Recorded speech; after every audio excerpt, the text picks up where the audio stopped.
Hanging out with Matt Janczuk, one of the first people I saw from the open wheel community. Of course, he's a past winner here at Super Dirt Week in the Sportsman Division. His banner is actually up over in Turn 2. Let me see, I don't know if the light will actually show that, but it is over there in Turn 2. He's with us here watching some microd action, and of course he had a pretty bad crash there a couple of weeks ago at the Victoria 50 at Utica Rome Raced Outlaw this past weekend. How are you? Good, Doug. How are you? Doing very well. Well, first of all, how are you from the crash? Because that looked like that was a rough one. Yeah, it wasn't, I've wrecked worse, but it was certainly not a good time of the year, at the end of the season.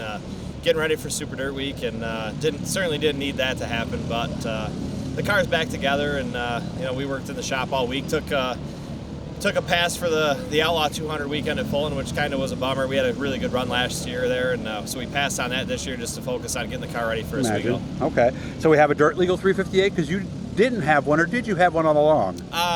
The opener at Utica I ran at my spec, and then I put a 525 in driver performance, and Quebec helped us out with that, and we were testing that, just trying to get some feedback and work a little bit of that, share some information with DIRTcar on that, the officials there, just what I thought of that, and so we worked with that quite a bit for a couple of races at Utica, 2 or 3 races, and then we put the spec back in to get ready for here.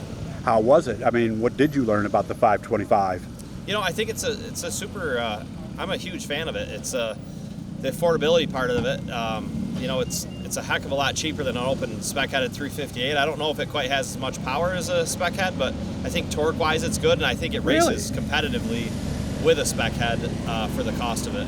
Okay, so if you were going down, of course, were you actually racing? You raced that against the Dirt Legal 358s, right? Yeah. So when Matt Williamson came, I think the second race at Utica, he won. I had the 525 in then, and we ran well. And then Peyton won one. I think we finished second to him as well with one. So Mike Richmond also had one in. He was testing all year that he bought, and he ran, had top 5s with his. So, for the cost, I think the part that people forget about is the freshenings. It's not just the cost of the engine that's half the price. It's also, you don't need to freshen it at the end of the season. You can put valve springs in it like a 602 and keep racing it.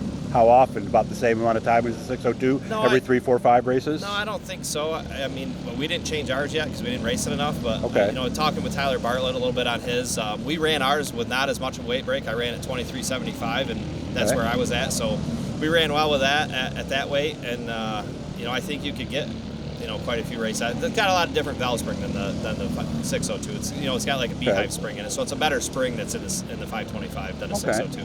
So you guys coming out of the quarter, you're next to a Spec 358. Where are you better? Where are they better? Well, I don't know if either one is better than. I think the 358 spec head has a little bit more straightaway speed on the bigger tracks than the 525, but I think the 525 restarts really well. Where it might just torque wise, it restarts well, and it's a little bit give and take, for the cost, the torque. I think it just races well against the 358. And I've said to everybody that's asked me, I'm not looking to replace the spec-headed 358 with it. I just think it's a good viable option for somebody like me, or Peyton Talbot, or Tyler Corcoran, Mike Fowler. There's a lot of sportsman guys that have been in it for a long time that just can't afford $40,000 to buy a brand new engine. And so that's what a 358 is right now, about 40.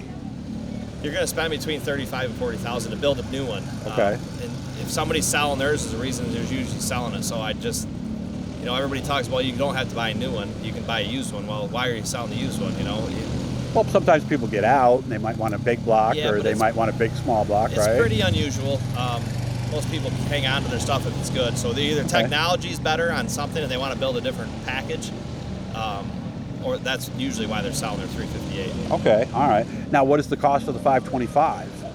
So I know like Don Blackshear and Driver Performance are both selling them right now. I mean, like Jags, you can buy a Jags out of the crate for $10,000, and then you got to put your pulleys and stuff on it. But intake, carburetor, exhaust, right? Yeah. So like mine from Driver Performance, they're gonna have to do an upgrade at some point to a belt-driven fuel pump.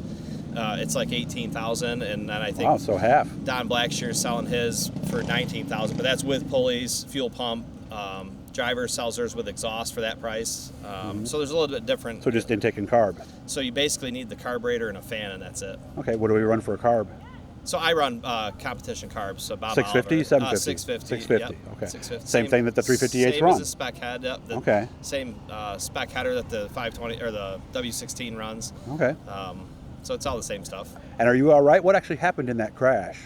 Yeah, just, Nick Root, we were racing, and he got underneath me getting into 3, and I had to run on the top, and I just think a little bit of a lack of experience on his part at the track, not driving, but at the track. Okay. I had a good run coming off the top of 4, and I don't think he expected me to be up there. And, when you're right on the edge up there, it doesn't take much contact. There was very little, slight contact made, and right front got up into the loose stuff, and it was slimy, and it just sent me off turn 4 into the tires. So, just kind of walloped into the tires, which I was thankful that there I told Jason to never move them, because I was very fortunate. As hard as I hit him, to not have damage to the car really. Just mostly cosmetic, body panels, all that stuff was damaged. But what about the driver?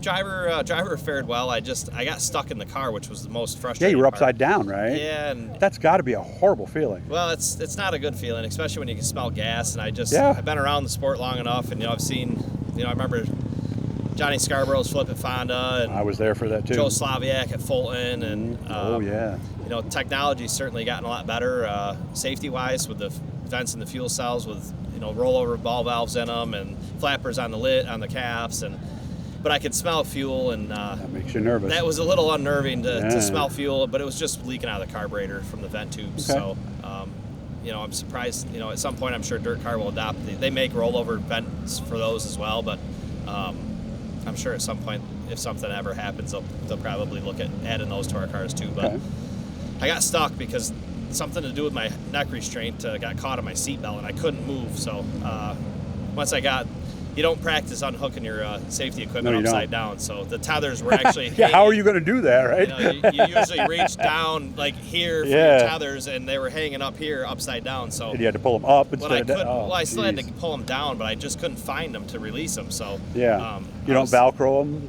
Well, they're short. The one that I use, they're only like 1.5 to 2 inches long. So you don't practice being upside down. So no, you don't. No Navy SEAL training for dirt cars. Well, I'm glad you're all right. 358 this year, so he's hoping to do well in that. And it's been a good season, though, overall, right? Yeah, we finished 3rd in the overall point standings at Utica, and we were leading the 358 points going into that night, and I think we ended up 3rd in that as well. We missed out by 2 points after flipping, so it is what it is. Good year overall, just a learning year, trying to learn stack springs and the stuff that we need to do, and, racing with some of the best with, Alex Janczuk and Shepard all year, and that'll make you better. Yeah, just trying to plug away and get better as a driver. Remember, Garofalo's is our official sponsor for this week. Make sure to check them out. They're right on Division and 9th Street. Everything you need for your grill, subs if you want them, all that kind of stuff. They are the people to see. Good to see you, man. You take care of yourself, and maybe I'll see you down in Victory Lane later this week, okay? Sounds good, Doug. Thanks. Thank you.